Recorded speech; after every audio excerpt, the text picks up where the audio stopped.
Hello everyone.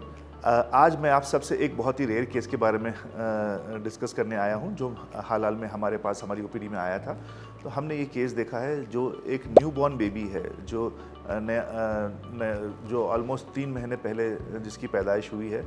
वैसे बच्चे को उनके पेरेंट्स हमारे पास लाए थे।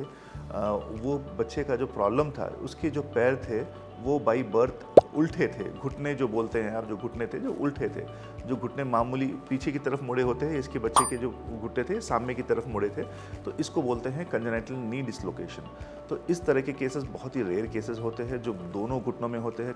कभी कभार देखा जाता है कि सिर्फ एक ही घुटने में हो, दूसरा घुटना नॉर्मल होता है। तो ये बच्चे में दोनों घुटने इसके बाई बर्थ रिवर्स बेंड थे, जिसको बोलते हैं कंजेनिटल नी डिसलोकेशन।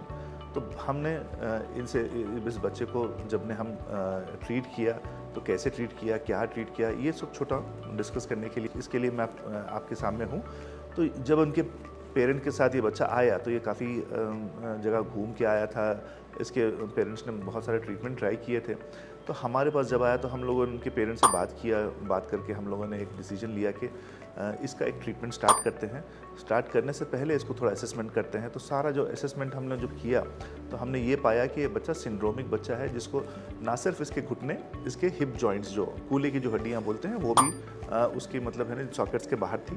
उसको बोलते हैं हम लोग DDH, तो कंजेनिटल डिसलोकेशन ऑफ हिप्स।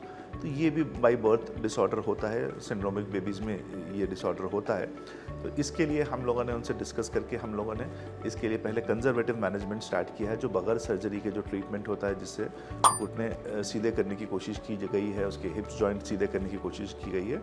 हम लोगों ने इसको सीरियल हम लोगों ने हफ्ता दर हफ्ता उसको प्लास्टर डाला है, पट्टियाँ डाला है। ये सिलसिला 1-2 महीने चला।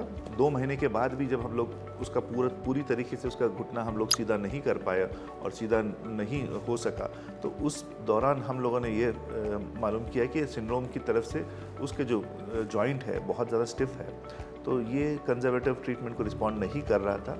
इसीलिए हम लोगों ने फिर डिसाइड किया कि इसको ऑपरेट करते हैं, इसको फिर सर्जिकल प्रोसीजर करते हैं। तो यहाँ पर हम लोगों ने एक बहुत छोटा सा मिनिमल इन्वेजिव सर्जिकल प्रोसीजर किया, जहाँ पर उसके जो घुटने थे उसको हम लोगों ने ऑपरेशन करके सीधा किया। तो ऑपरेशन का रिज़ल्ट बहुत सेटिस्फैक्ट्री था। ऑपरेशन के बाद उसके घुटने इमीडिएटली नॉर्मल दिशा में आ पाए। उसके बाद जैसे वो डेवलप होते रहा, उसका जो घाव सूखते रहा, बच्चे ने जैसे वक्त गया तो मतलब उसने रेंगना स्टार्ट किया, उसने क्रॉलिंग स्टार्ट किया, पैर का इस्तेमाल करना स्टार्ट किया। आज बच्चा 11 महीने का है और ये बहुत अच्छे सपोर्ट से चल रहा है, ठहर रहा है, अपना नॉर्मल एक्टिविटी वगैरह कर रहा है, जैसे कि दूसरे बच्चे नॉर्मल बच्चे होते हैं उस प्रकार का उसका चलने का पैटर्न वगैरह हो रहा है उसमें उसके लिए।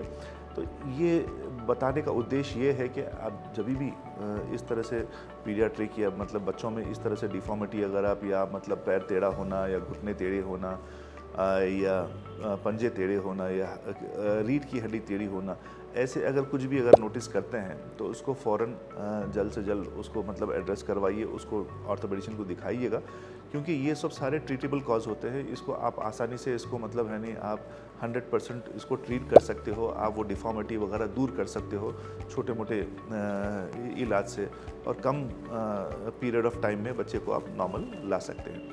अगर इसको नेग्लेक्ट कर दिया गया है, अगर आप नज़रअंदाज करते हो तो ये डिफॉर्मिटी बढ़ जाती है।